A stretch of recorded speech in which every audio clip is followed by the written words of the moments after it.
I've wanted to talk about this for a little while on my channel, and I've actually tried to film this video a couple of times, and I've really struggled to find the words for this video, which is ironic, which is funny because it's a video about language. It's a video about language and how I find language to be such an interesting topic in general, but specifically when it comes to mental health, when it comes to manifestation, your mindset, when you're trying to call in more to, you know, have the dream job, the dream car, dream house, dream bank account, whatever it is that you're calling in, and actually how your thoughts and your words form your reality.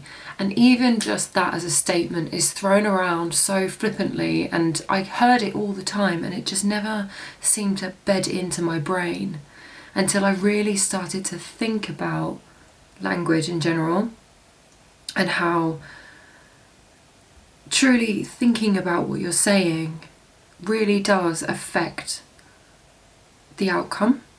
I mean, the most obvious ones that I've talked about a little bit on this channel already, how you speak about yourself. So whether you speak about yourself in a positive setting, or whether you speak about yourself, like whether you speak about yourself positively or negatively, and what you're telling yourself inside your head. You know, are you telling yourself you're no good at something, or you're rubbish at something, or are you saying to yourself, actually no, I'm learning how to do this, I'm getting better at doing this, it's okay to be new at something, and being kind to yourself rather than being really judgmental and harsh to yourself, which is a whole other topic I could go into, and I've kind of touched on it a little bit, but we won't do that right now because that's not what we're talking about right now. So I do think that it's very, very easy to hear what people are saying when they're teaching you about manifestation, mindset, how to manifest your dream life and all of this stuff. But to actually do it and for it to work, you have to be so absolutely crystal clear. Like, think of a crystal. We're talking about language, and crystals are literally, they're clear. So crystal clear about what it is that you want and how it's gonna happen for you. So one of my best examples is that if you were to say something like, I don't want to get paid by big corporations, right? I want to work for myself, I want to have a YouTube channel, I want to do like whatever it is. Like the YouTube one is a really interesting one that came to me this morning. If you say, I don't want to get paid by big corporate business, but you want to be a monetized YouTube channel, you're getting paid by corporate business from the AdSense. And I thought that was really interesting because, again, no shame in it, because, you know, to have a monetized YouTube channel would be very good. And obviously you want an employee necessarily of YouTube, or you want an employee of YouTube if you are, you know, your own monetized channel. You are essentially self-employed, but you're being paid by a corporate business. So I just think it's really interesting, because to say I don't want to get paid by corporate businesses, but then to want to have a monetized YouTube channel, what are you trying to call in? And I know that there is an element of this being quite spiritual, but this is what this channel is. It's a blend of spirituality meeting neuroscience meets me just trying to figure out what the fuck is going on. And we're learning and growing together, because that's what life is. We're figuring shit out, we're learning shit, we're growing.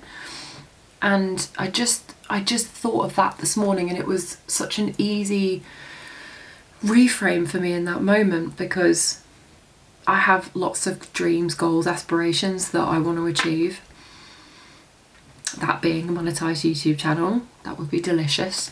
I'm wondering, in doing so, by me saying I don't want to get paid by corporate businesses and I don't want to work for a corporation, is that by some like level am I like blocking myself? And I know that this is probably me reading into this quite deeply and very heavily, but at the same time, my subconscious brain cannot tell the difference between the two. So if I view YouTube as a corporation and then I say I don't want to get paid by corporate businesses, I'm never going to get paid on YouTube, because there's always going to be some element of resistance to it. Or that, you know, I'd monetize this channel and then be like tanking it because I had this belief that I didn't want to get paid by corporate business. And I think this is where it's really, really interesting, because for me it's like, no, I absolutely want a YouTube channel that is monetized, and I would love a YouTube channel that pays for my life. I have an outlet where I can be myself, I can talk about the things that are important to me, and I can truly unmask on this channel and speak freely about things that I'm passionate about and hopefully inspire others by what I say. However, if I am so resistant to any kind of structure, then how can I ever possibly do it? Like, I just think language is so interesting, because something that I was just about to say it then and I'm catching myself before I say it. Something that I have done a lot is I will say, I'm really guilty of that. And and it might be something so like silly, like, oh, I'm so guilty of leaving cups out on the side instead of putting them in the dishwasher, something like that. And the word guilty obviously holds a meaning of something's wrong, bad, shame. And I wonder, by even just the little micro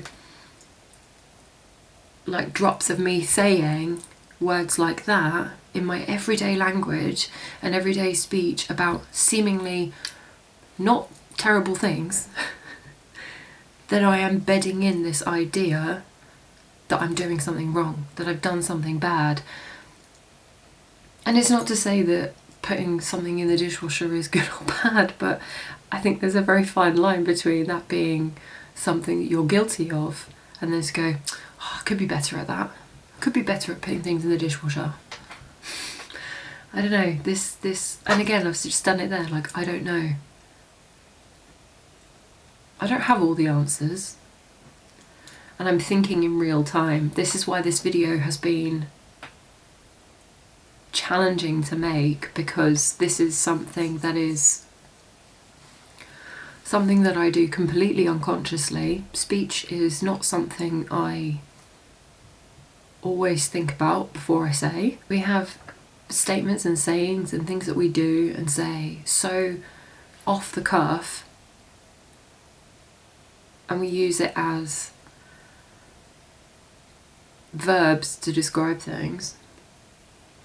And actually, in doing so and talking like that, are we creating a headspace for ourselves that's keeping us from actually manifesting what we really, really want? One of the things that I learned quite quickly when it comes to manifestation is that you need to speak it in the present tense, as if it already exists.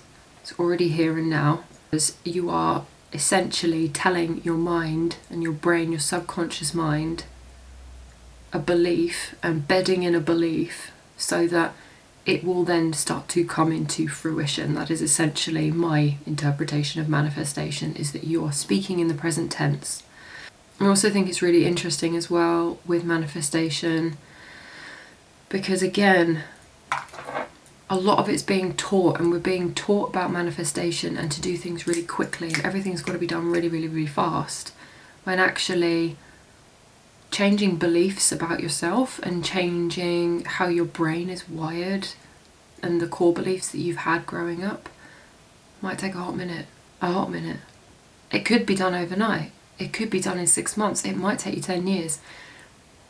The point is that there is no rush for any of this, and I think it's in the rushing that these things get watered down and therefore ineffective. So I've listened to countless videos about manifestation, countless videos about your thoughts form your reality and all of this, and I do think that either I am searching for someone to literally spell it out for me, like very, very simply, or we are rushing to deliver this information because nobody seems to have the time to do it anymore. And that's a really delicate subject as well, because time, we are made to believe that we don't have enough time, and I'm acutely aware that I'm in a position where I don't feel rushed. Not really. Well, that's not true actually. I've decided to rush myself. Nobody else is rushing me. And I don't think that there's rushing outside of my life right now. Even the thought of being in a hurry and everything needing to be rushed is stressful. And if we're talking about everything is connected, this is why this is such a challenging video to make, because I don't like to structure my videos. I don't like to write scripts. I have tried writing scripts before and they don't work for me, so I tend to speak very fluidly, but I tend to jump all over the place. But what I want to say is that when your the language that you're using to call in your manifestations, and if you're bringing in an energy, we're energetic beings, so if you're bringing in a frequency and an energy of everything needs to be done in a hurry, I don't have time for this, I need things to materialise right now, then that kind of energy that you're emitting is what's driving your manifestations away. Your language and your energy. So if you're saying, I need this right now, but it's coming from a place of fear and anxiety of needing it right now, I do wonder if things would materialise a lot quicker if you just let go. And I'm saying all of this again because I've been really guilty of this, see? Deemed it as bad behaviour. But it's not so easy to just change the way you speak. I can appreciate that. To become conscious of everything that you say when it comes to yourself, your beliefs, the things you want, what you want to do with your life, how you view yourself, how you carry yourself in the world. The language you use there, I think, is so important. Trying to call in more, trying. That's the key word here. You're trying to call in more, chances are it might not be happening for you. Whereas if you are certain and you're calm and these things are going to happen, I do wonder if they would materialise quicker. I think about all the times I've put pressure on myself to find answers to things and they don't come. But when I've stopped, slowed down, the answers come. And that's not to say that that is easy, because I will tell you right now that going into a journey on yourself and learning about yourself is the hardest thing. It's so challenging. I'm not going to sit here and say it's the hardest thing you'll ever go through, because I don't know that. But I know from my experience, this journey into myself and learning about myself and dismantling old belief systems is the gnarliest, most tiring thing. But oh my gosh, I still show up for it every single day, because I'm like, this is worth it. This is worth it to have more answers about myself, to know myself on a much deeper level, to question every single thing that I even say when it comes to my manifestations, my mindset, how I view myself, is absolutely life-changing. because now I catch myself. And sometimes it doesn't matter. But I think about all the times I have rushed myself to a conclusion and still not got answers. I think about all of the videos I've watched about manifestation, mindset, just waiting for somebody to say to me, this is the golden ticket, this is the answer. And I think the secret sauce here, the secret is to slow down and to actually listen. Actually stop and listen to what people are saying. Like, truly stripping back meanings of words and going, what does that mean? The amount of videos I've watched and nothing has really, like, you know, it's formed a foundation of knowledge for me. But actually spending time pondering those things, and if I've had a reaction to something, if I've had feelings come up, sitting with those feelings, even if they're really, really icky, sticky ones, holding myself in safety and getting really curious about what it is that's coming up and why. I do think it's possible to achieve anything that you desire. You're a limitless being with limitless potential. You have an unlimited creative resource in here. But the pressure and the rushing, that's stressful. And stress, creativity killer, in my opinion. Anger, on the other hand, different story.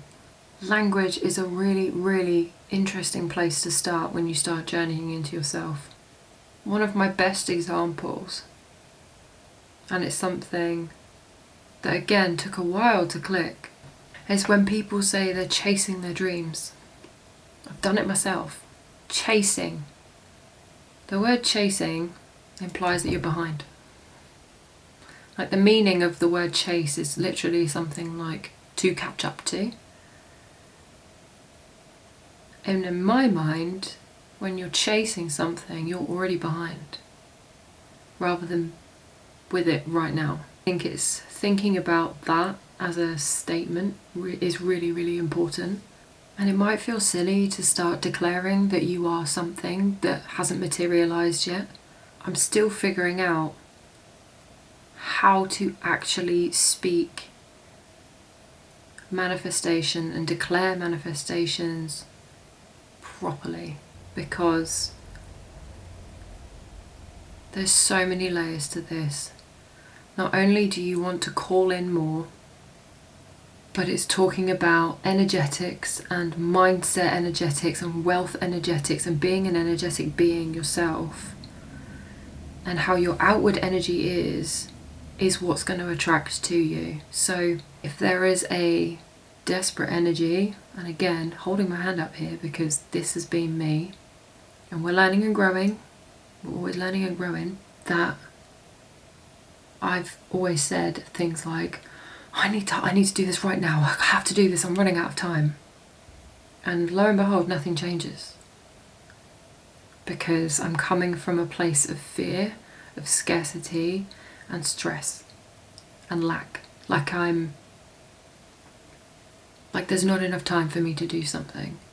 And that's really hard to comprehend when everything around you makes you feel like you're running out of it. All videos on YouTube are short, they're snappy, they're quick. You know, I've probably edited this video in a way that is choppy and a lot better paced, because you probably don't have time to sit here and listen to me speak for this long. Everything we do is done quickly. We order things and they get delivered to our door the next day. We're expected to have things come up with, you know, we're expected to be creative like that. We're expected to have new ideas immediately, put on the spot, come up with something new. It's this rush that we have that I think is actually stopping us from calling in more. And this is where it's an interesting experiment, because it's again, how people say you need to just surrender to letting the universe, God, source, divine, bring in what it is that you desire. Because in the looking at your watch and checking the time every 5 minutes, it's not coming in. And the anxiety and the stress of all of that coming in isn't necessarily going to change anything. I think that's very different to being angry about it. But anger is fuel for direction and going, I can't do this anymore, I have to change something. But again, anger is one of those topics that is really interesting, very delicate, and something I'm still navigating myself, so I'm not going to sit here and pour into anger too much today because I don't have enough knowledge on the subject. However, I will have more knowledge on the subject because I'm learning. This is really interesting. So I have a copy of this book. I bought it off of Vinted for £1. The reason why I bought this is because the person who was selling it has annotated it, and I thought that was really beautiful. And something that they pulled out of here that I thought was really, really important, and this is kind of basically everything that I'm saying right now. Whatever the mind of a person can conceive and feel is true, the subconscious can and must objectify. Essentially, this is a very, very long-winded way of me saying, get really, really curious about how you speak about things when it comes to your manifestation, mindsets, your goals, your dreams, your desires. Just take stock. Sit down with gentle, kind compassion, holding your own hand, and just have a little think about it. Have a think about how you speak about things. Anyway, thank you so much for being here, and I will catch you on the next one.